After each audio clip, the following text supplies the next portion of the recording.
Hello, welcome to all to BG classes. आज हम पढ़ेंगे चैप्टर नंबर 9 फाइनेंशियल मैनेजमेंट और business study from class 12th। What is the meaning of financial management? ध्यान से सुनना। Financial management होता क्या है? ये एक कंपनी है, ABC लिमिटेड। फाइनेंशियल मैनेजमेंट क्या होता है, ध्यान से देखना इसको। ABC लिमिटेड ये एक बिजनेस परचेस करना चाहती है। बिजनेस है XYZ लिमिटेड। इसका ABC लिमिटेड इसे एक्वायर करना चाहती है, मतलब खरीदना चाहती है। तो ABC लिमिटेड को पहले तो इसे खरीदने के लिए फंड चाहिए, जो इनको पे करना पड़ेगा XYZ लिमिटेड को परचेस करने के लिए। और दूसरी बात, ABC लिमिटेड ये भी जानना चाहती है कि अगर वो XYZ को खरीदती है तो वो लॉस में तो नहीं चली जाएगी उसको खरीदने के बाद। मतलब ये बेनिफिशियल तो होगा ना ABC लिमिटेड के लिए। ऐसा नहीं इसमें पैसा लगा दिया और वो पता चले लॉस में चला गया। तो उसके लिए क्या करना होता है, ABC लिमिटेड को बहुत सारी कैलकुलेशंस करनी पड़ती हैं। अब वो कैलकुलेशंस अगर ABC लिमिटेड करेगी तो ABC लिमिटेड अपना काम, अपना ऑपरेशन सही से नहीं कर पाएगी, क्योंकि वो फंड के चक्कर में लग जाएगी और जो इसका ऑलरेडी बिजनेस है वो डाउन हो जाएगा। तो ABC लिमिटेड क्या करती है, एक टीम बनाती है। टीम किस लोगों की बनाती है? टीम बनाती है स्पेशलाइज्ड लोग होते हैं, जो स्किलफुल होते हैं। वो MBA और चार्टर्ड अकाउंटेंट्स होते हैं। ये इनकी टीम बना दी ABC लिमिटेड ने। ये 6 लोगों की टीम बना दी। अब ये 6 लोगों से ABC लिमिटेड कहता है कि एक तो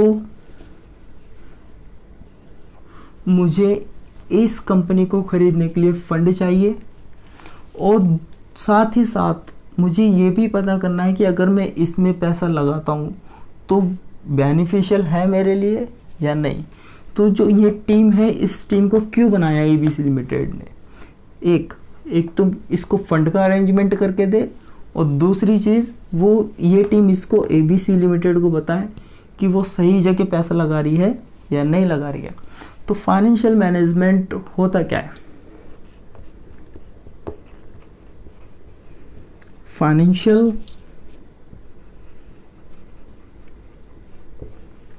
management includes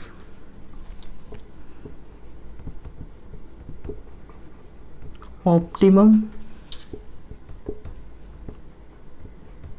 procurement of funds and optimum utilization of such fund. इस टीम को जब ABC लिमिटेड ने बनाया तो किस पर्पस से बनाया कि एक तो हमें ऑप्टिमम का मीनिंग क्या होता है मैं अभी बताता हूँ। एक तो प्रोक्योरमेंट ऑफ फंड, मतलब हमें फंड अरेंज करके दीजिए जो XYZ लिमिटेड को परचेस करने के लिए चाहिए। साथ ही साथ मुझे ये भी जानना है कि XYZ लिमिटेड को अगर मैं परचेस करता हूँ तो वो बेनिफिशियल है ABC के लिए या नहीं, वो भी कैलकुलेशन ये टीम ही करेगी। तो financial management includes optimum procurement of funds and optimum utilization of such fund. अब ऑप्टिमम प्रोक्योरमेंट ऑफ फंड कैसे होता है, ध्यान से देखना।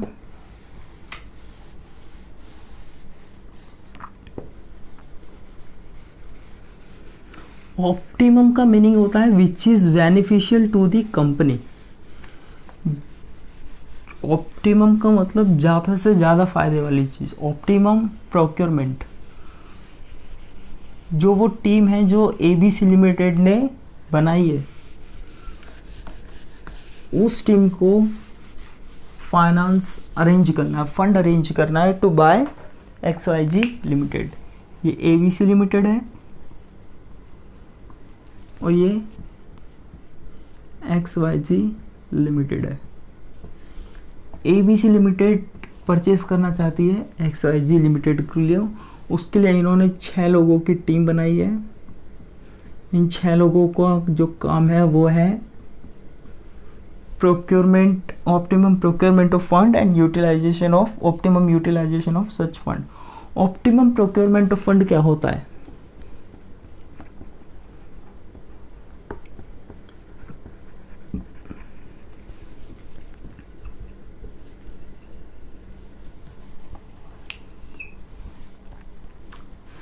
इसमें क्या होता है,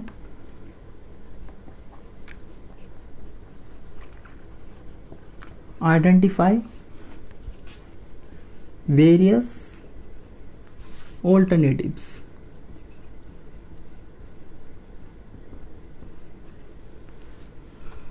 second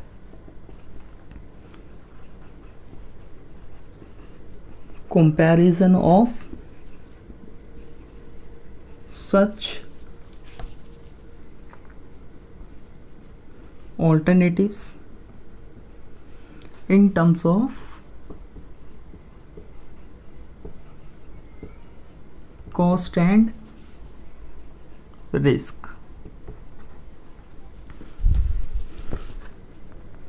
Third one is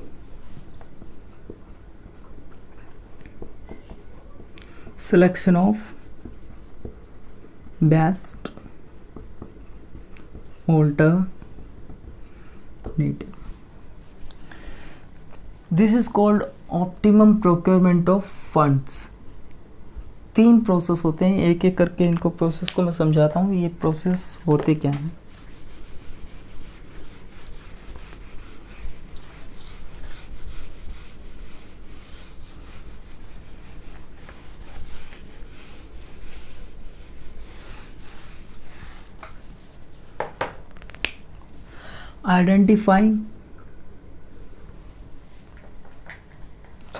identify various alternatives. Fund raise हम कई तरीके से कर सकते हैं, बैंक से भी ले सकते हैं, और फंड रेज करने के लिए डिवेंचर्स भी इशू कर सकते हैं और शेयर्स भी इशू कर सकते हैं। जो ज़्यादा बेनिफिशियल होगा वही चूज़ करा जाएगा। बेनिफिशियल कैसे होगा ध्यान में देखना। हम एक एग्जांपल लेते हैं।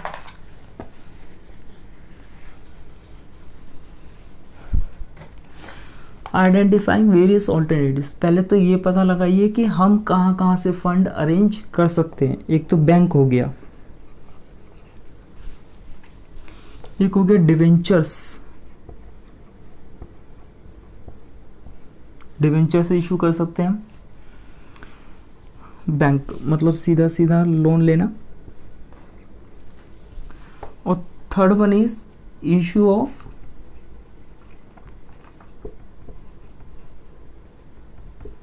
Equity shares.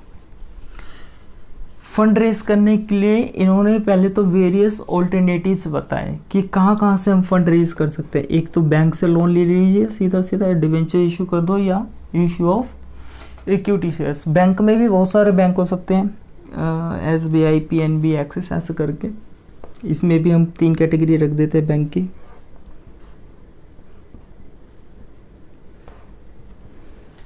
Bank 1, bank 2, bank 3। अब ध्यान से समझना, अगर मैं बैंक से लोन लेता हूँ, बैंक से लोन लेता हूँ, और बैंक कौन सा? नंबर 1 वाला, तो ये मुझसे कितना इंटरेस्ट चार्ज करता है? ये करता है 7.2%। अगर मैं बैंक सेकंड से लोन लेता हूँ तो ये मुझ पे चार्ज करता है 7.3, और इससे करता हूँ तो ये करता है 7.5। अगर मैं डिवेंचर्स इशू करता हूँ तो डिवेंचर्स पर मुझे कितना इंटरेस्ट देना होगा एनुअली? यहाँ पर देना होगा मुझे 9%। अगर मैं इक्विटी इशू करता हूँ, इक्विटी शेयर्स इशू करता हूँ, तो उन्हें मुझे कितना देना होगा? 11%। पहले तो हमने आइडेंटिफाई करे सोर्स कि कहाँ कहाँ से हम फंड रेज कर सकते हैं। Second, comparison of such alternatives in terms of cost and associated risk. अब इन तीनों ऑप्शंस को हम कंपेयर करेंगे आपस में। और इसमें भी 3 ऑप्शन हैं, बैंक 1, बैंक 2, बैंक 3। जो सबसे सस्ता होगा ABC लिमिटेड के लिए वो चूज़ करा जाएगा। सबसे सस्ता पैसा यहाँ से अरेंज हो रहा है, ठीक है। सपोज कर लीजिए ABC लिमिटेड को XYZ लिमिटेड परचेस करने के लिए 1 करोड़ रुपए की ज़रूरत है, 1 करोड़। अगर मैं बैंक 1 से 1 करोड़ रुपए लेता हूँ तो ये मुझसे एनुअली 7.2% का इंटरेस्ट चार्ज करेगा, और अगर बैंक 2 से लेता हूँ तो 7.3। ये महंगा होता जा रहा है जितना, मतलब बैंक 1 से ज़्यादा चार्ज करता है बैंक 3, और डिवेंचर 9% की इतनी कॉस्ट आने वाली है। तो वो जो टीम है, ये टीम ये किसे सेलेक्ट करेगी? ये सेलेक्ट करेगी इसको, बैंक 1 को, which is option 1, identifying various alternatives.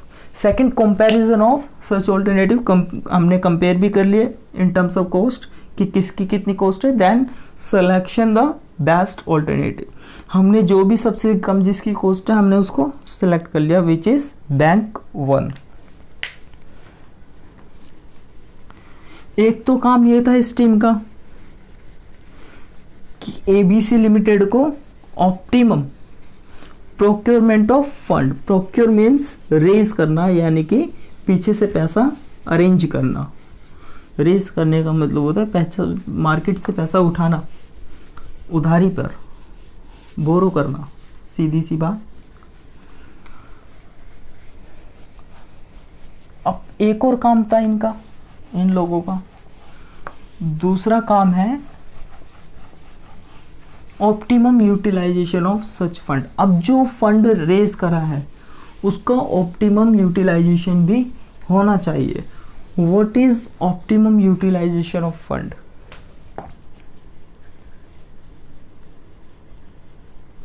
ध्यान से देखना,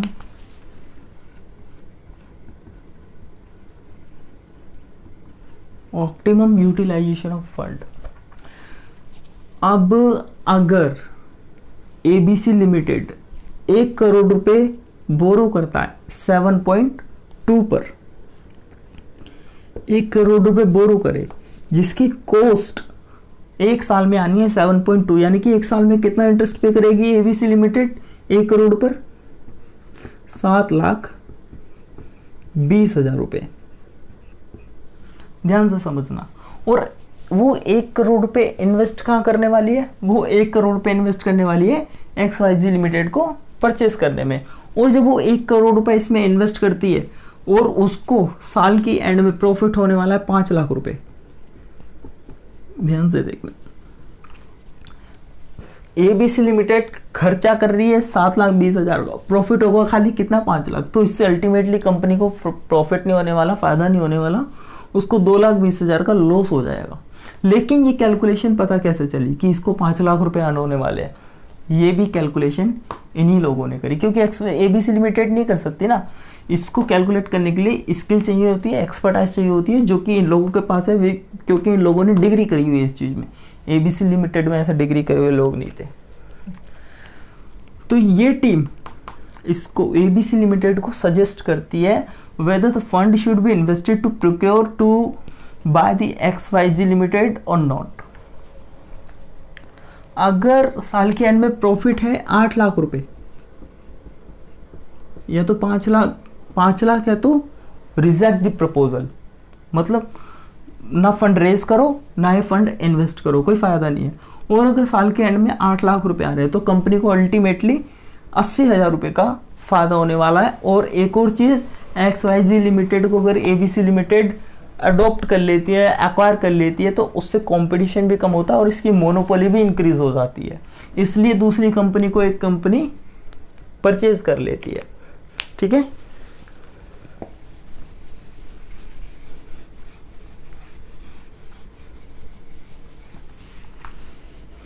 क्या मतलब है ऑप्टिमम यूटिलाइजेशन ऑफ फंड का?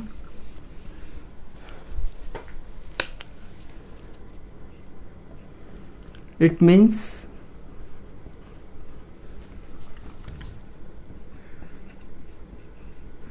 रेट ऑफ रिटर्न जो अर्निंग होने वाली है उस फंड को इन्वेस्ट करने से, rate of return should be more than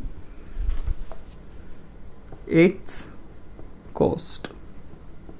it's मतलब फंड के rate of return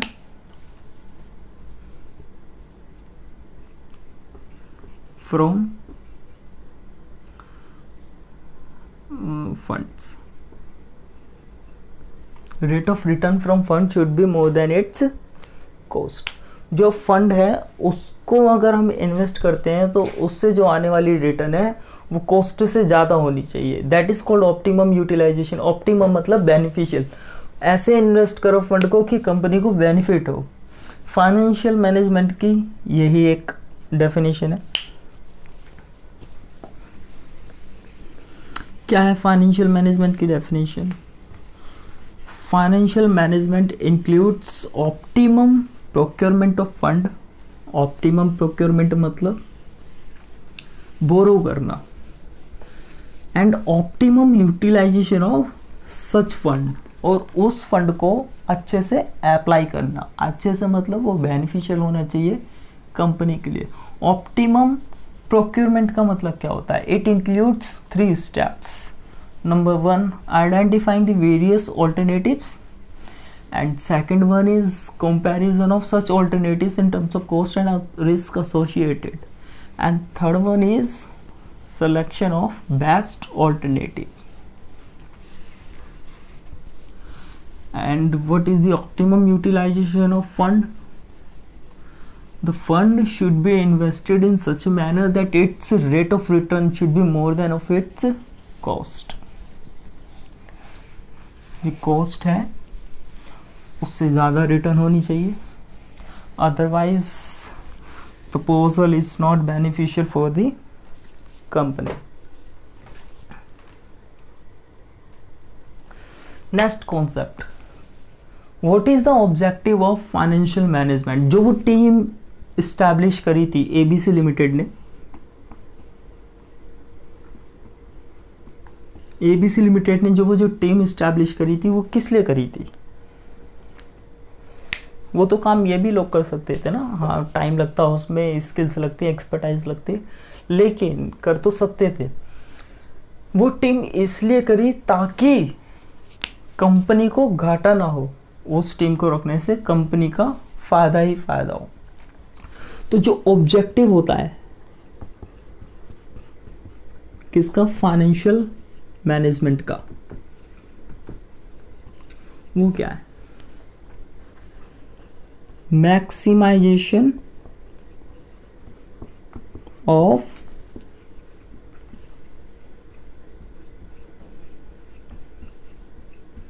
share holders wealth.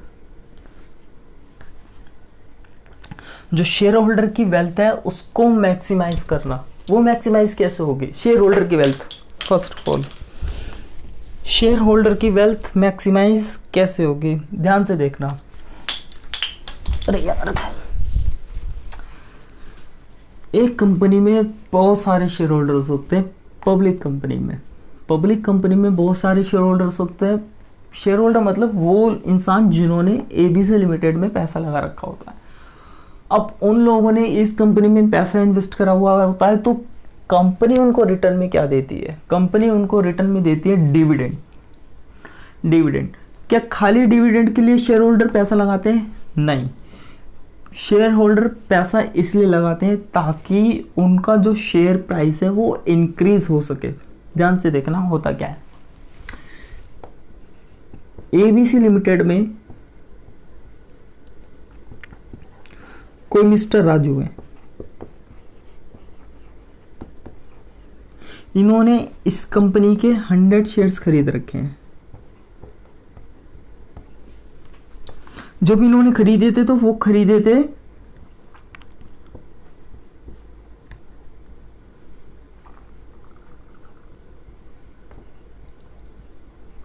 940 का एक, यानी कि 940 रुपए का एक शेयर खरीदा था राजू ने। शेयर क्यों खरीदा था? कि मैं इस शेयर को खरीदूं 940 का और बेचूं 500 का, नहीं, उससे तो राजू का नुकसान हो जाएगा।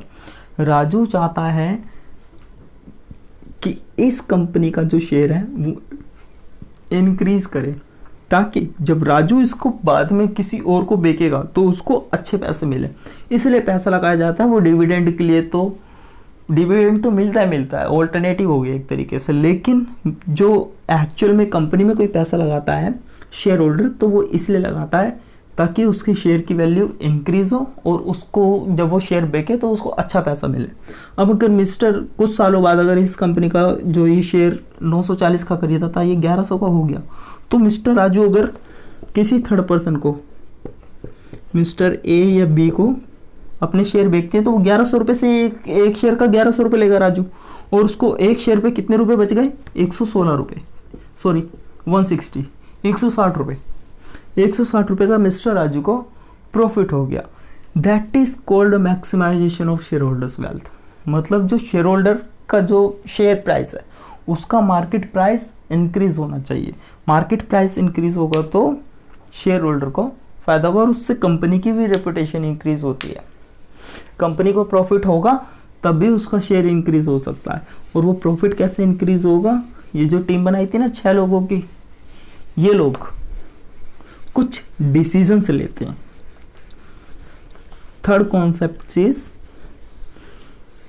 Financial decisions.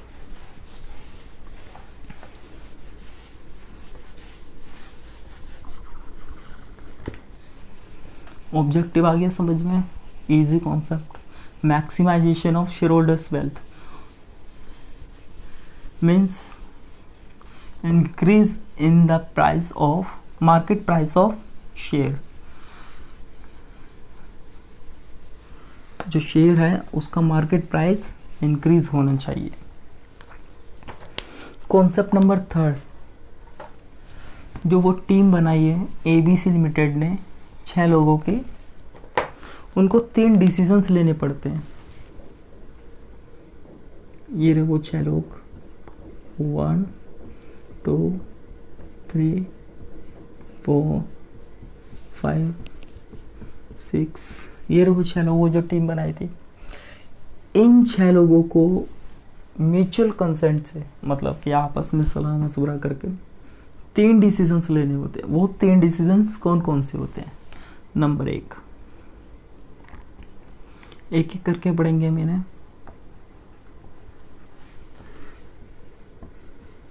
Investment decision. Second,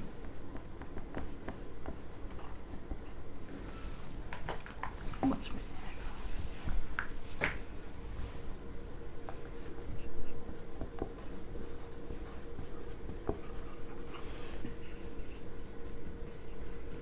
financing decision, and third one is dividend decision.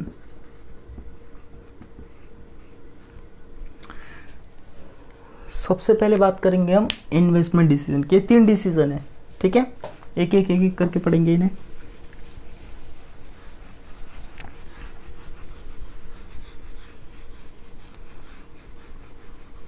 उससे पहले फाइनेंस होना चाहिए, फिर इन्वेस्टमेंट होना चाहिए, फिर डिविडेंड। तो मैं तुम्हें पहले पढ़ाऊंगा फाइनेंस।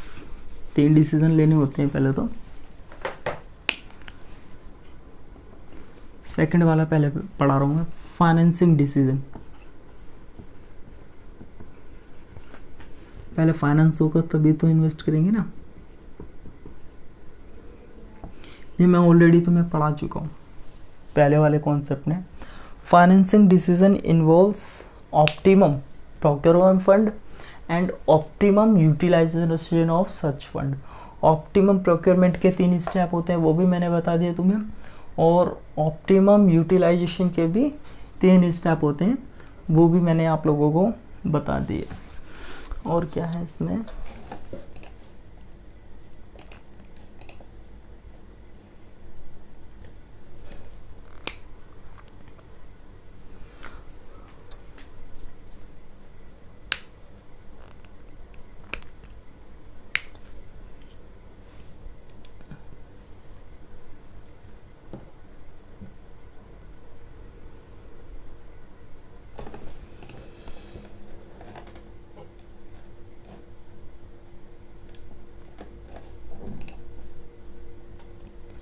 चलो पहले वही पढ़ लेते हैं, इन्वेस्टिंग डिसीजन बुक में जैसे दे रखा है वैसे पढ़ लेते हैं।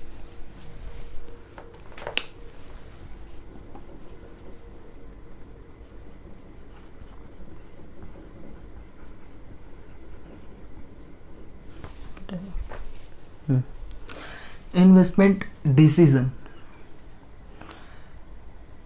इन्वेस्टमेंट डिसीजन का मतलब है कि कहाँ पर इन्वेस्ट करें, मतलब किस नेचर में इन्वेस्ट करें, मतलब should be invested in long term और शॉर्ट टर्म। ध्यान से देखना होता क्या,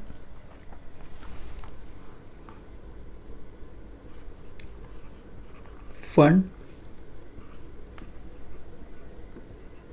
can be invested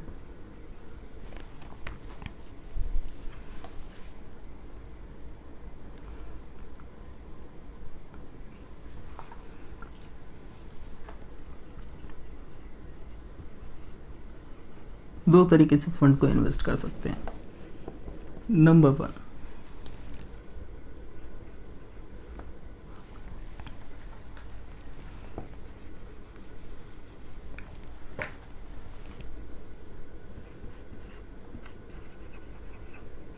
to buy fixed assets, जिससे कैपिटल बजटिंग भी बोलते हैं।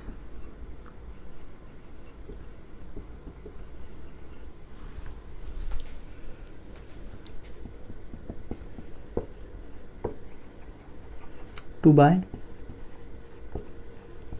Short term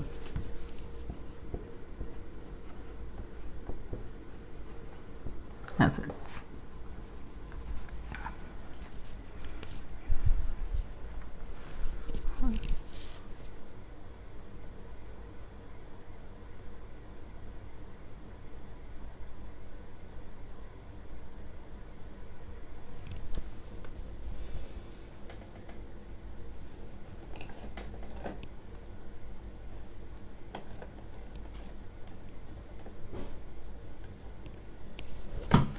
working capital decision भी बोलते हैं इन्हें।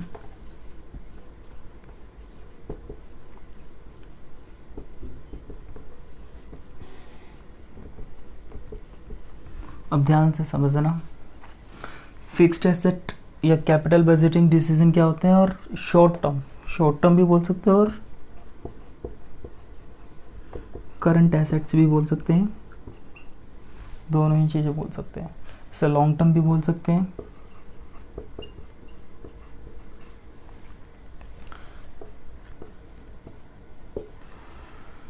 जो फंड है वो दो जगह इन्वेस्ट करा जा सकता है, एक तो फिक्स्ड एसेट परचेज करने के लिए या फिर short term asset. Fixed asset like example building, land, machinery. और शॉर्ट टर्म कैसे, example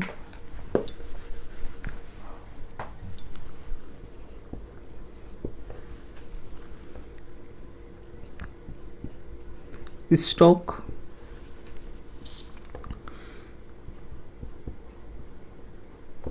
investment like shares,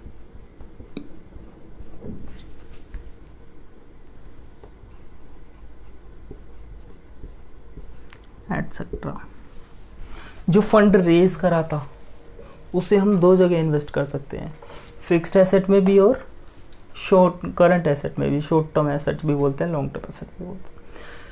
fixed asset जैसे कि बिल्डिंग, लैंड, मशीनरी, अगर जो मैंने फंड प्रोक्योर करा था, बोरो करा था मैंने, उससे अगर मैं ये तीनों चीज़ें लेता हूँ तो ये हो गई फिक्स्ड एसेट, यानी कि long term capital budgeting decision. और अगर मैंने उनसे स्टॉक खरीद लिया या शेयर्स या डिवेंचर्स वगैरह खरीद लिए किसी कंपनी के, तो वो हो जाते हैं करंट एसेट, यानी कि शॉर्ट टर्म एसेट। इन्हें वर्किंग कैपिटल डिसीजंस भी कहते हैं। ठीक है, अब इसमें क्वेश्चन रेज होता है कि कौन से फैक्टर्स हैं जो अफेक्ट करते हैं लॉन्ग टर्म डिसीजंस को यानी कि कैपिटल बजटिंग डिसीजन को, और वो कौन से फैक्टर्स हैं जो अफेक्ट करते हैं शॉर्ट टर्म यानी कि करंट एसेट्स को। पहले हम लॉन्ग टर्म का पढ़ेंगे।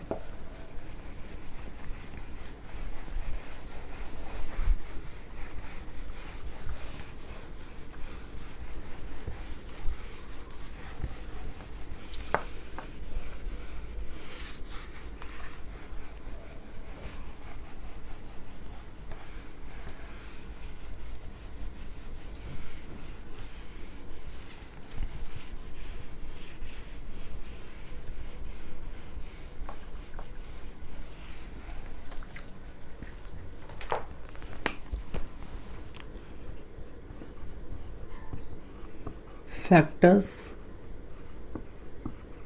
affecting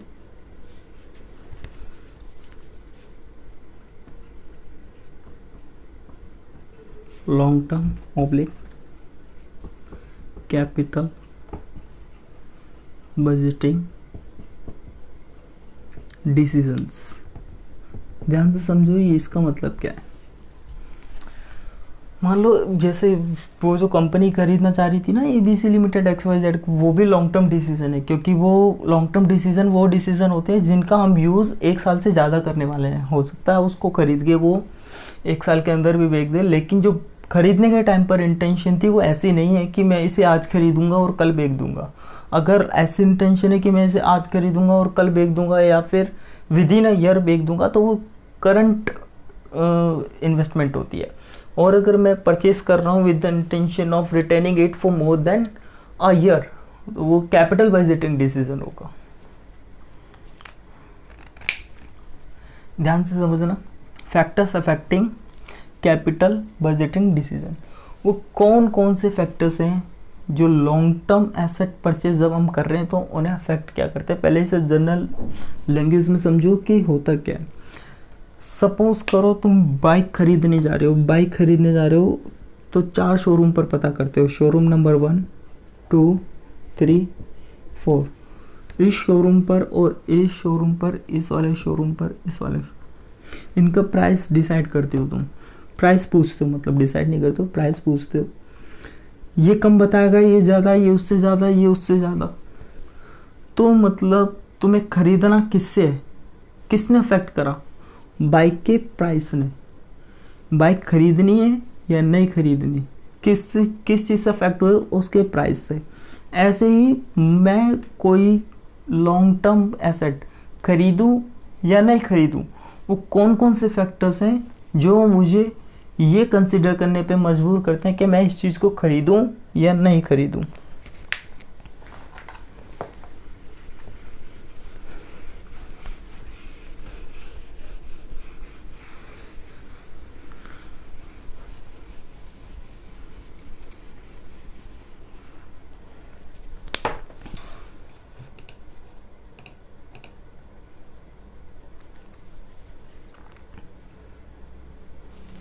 factor number 1,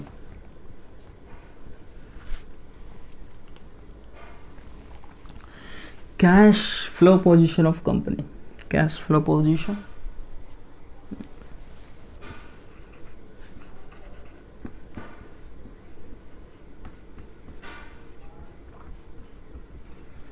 cash flow position, इसका मतलब क्या है? ध्यान से समझो।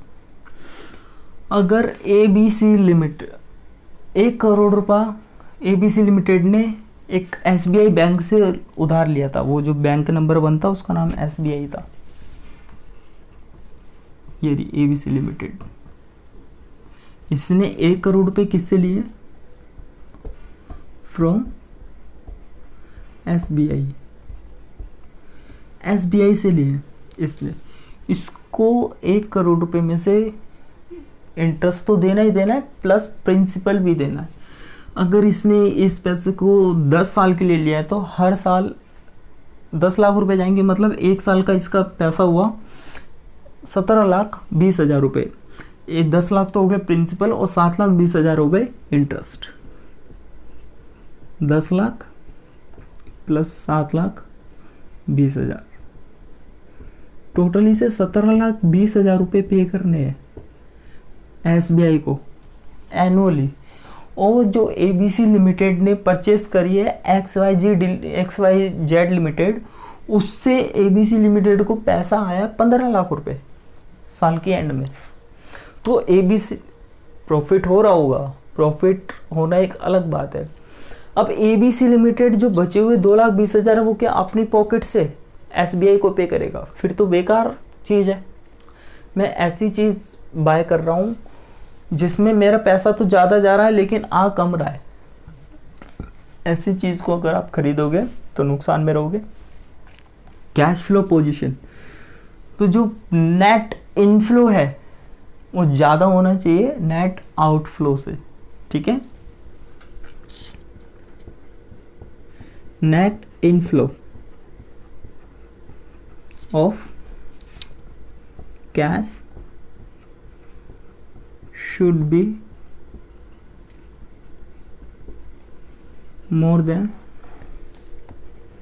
net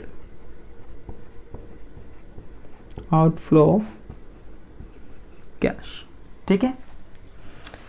आउटफ्लो मतलब जो पैसा जाना है और इनफ्लो मतलब जो पैसा आना है। अब ABC लिमिटेड अगर XYZ लिमिटेड को परचेस कर लेती है और उसका बिजनेस खुद रन करती है तो उसको पैसा मिला है साल के एंड में, सब कुछ करने के बाद इसके हाथ में बचते हैं 15 लाख, 17,20,000 तो बैंक को ही दे देने, मतलब 2,20,000 अपनी जेब से डालकर तब बैंक को देगा। It doesn't make sense, that is why the net inflow of cash should be more than the net outflow of cash. मतलब जो इनफ्लो XYZ लिमिटेड से जो ABC को पैसा आना चाहिए वो 17,20,000 से ज़्यादा होना चाहिए, ज़्यादा नहीं तो इक्वल तो होना ही चाहिए, जिससे कि उसको लॉस ना हो।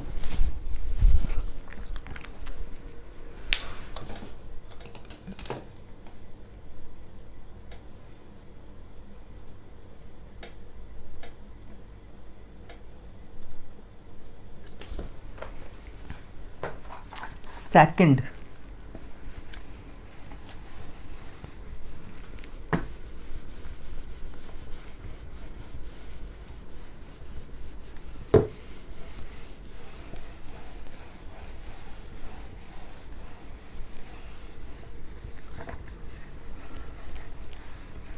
सेकंड फैक्टर है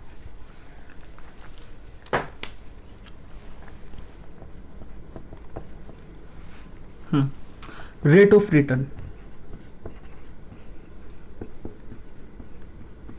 पहला हमने देखा था उससे कितना पैसा आ रहा, सेकंड रेट ऑफ रिटर्न। ये मैंने आपको ऑलरेडी क्लियर करवा दिया है। जब ABC लिमिटेड XYZ लिमिटेड में पैसा लगाएगी अपना, उसको खरीदेगी, तो उससे होने वाली जो अर्निंग परसेंटेज है वो इसकी कॉस्ट की परसेंटेज से ज़्यादा होनी चाहिए। मतलब ABC लिमिटेड ने कितने पर लोन लिया था? 7.2% पर एनम। तो जो XYZ लिमिटेड से जो अर्निंग होनी चाहिए it should be more than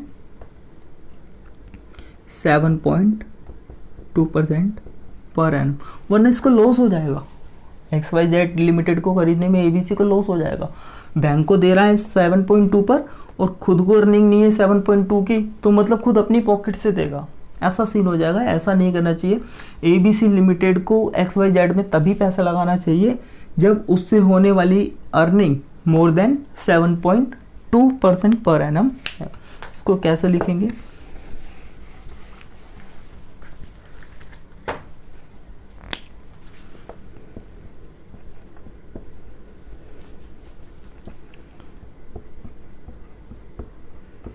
rate of return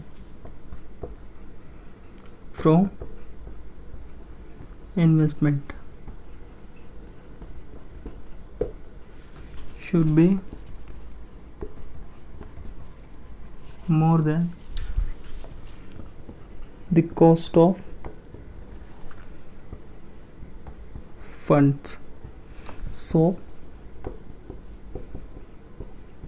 invested. For example, if cost is 7.2% per annum, then return should be more than 7.2%. 2%. Simple. That is the second factor which is affecting the capital budgeting decision. Means factor which makes you consider whether or not should be invested in capital budgeting. ऐसे ही आंखें बंद करके पैसा नहीं invest करते ना, उसके लिए बहुत सारी कैलकुलेशंस होती हैं. अब देखो कितनी सारी कैलकुलेशंस हो रही हैं. अगर ये एबीसी लिमिटेड खुद ही कैलकुलेट करने बैठ जाती तो उसका ऑपरेशन कौन करता, मतलब जो उसकी सेल परचेज है वो कौन करता. अगर एबीसी लिमिटेड इसी काम में लग जाएगी तो उसके लिए तो इन्होंने 6 लोगों की टीम बनाई है जिसको नाम दिया गया financial management. Financial management is basically a team which manages the inflow and outflow of fund. ठीक है. फैक्टर नंबर 3, इन्वेस्टमेंट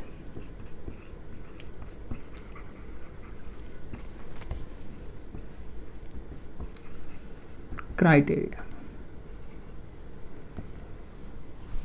ठीक है. Investment criteria. इन्वेस्टमेंट क्राइटेरिया से मतलब है जो उस इन्वेस्टमेंट क्राइटेरिया, जो भी मैं इन्वेस्टमेंट कर रहा हूँ उसकी लाइफ कितनी है.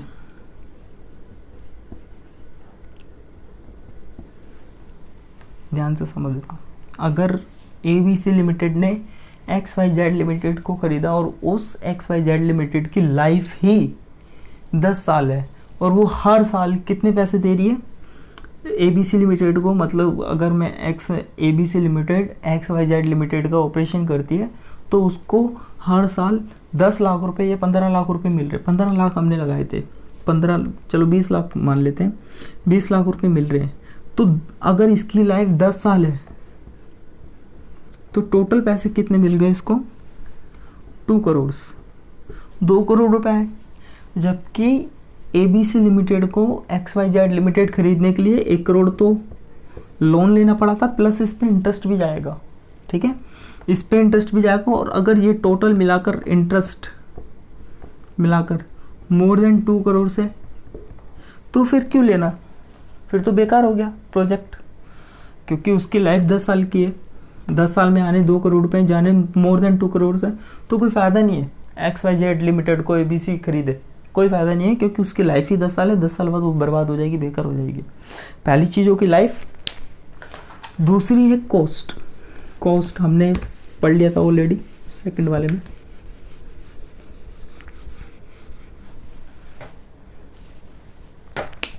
एक हो गया life, cost, return on investment, मतलब कि वही जो सब चीज़ हमने पढ़ी थी वो क्राइटेरिया में भी इंक्लूड है. नंबर 4 और क्या हो सकता है, कॉस्ट हो गया, रिटर्न ऑन इन्वेस्टमेंट हो गया, लाइफ हो गया, और क्या है,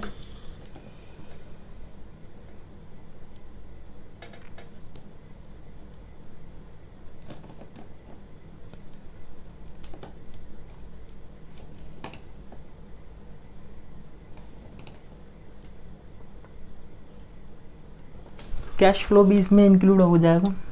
वो जो कैश फ्लो पढ़ा था हमने, मतलब वो इसमें ये थोड़ी सी वाइड टर्म हो गई. इसमें वो दोनों जो ऑप्शन थे पहले वाले वो भी इंक्लूड है. ये मैं ऑलरेडी तुम्हें पढ़ा चुका हूँ, ये भी पढ़ा दिया, ये मैंने भी समझा दिया. तो ये भी हम इस कंसिडर करेंगे while making capital budgeting decision. हम मतलब ये टीम ही कर रही है सब कुछ, इसलिए इसे कंपनी ने हायर करा है, बैठ के ऐसे कंपनी का ऑपरेशन देखने के लिए नहीं. ठीक है, तीनों फैक्टर्स देख लिए.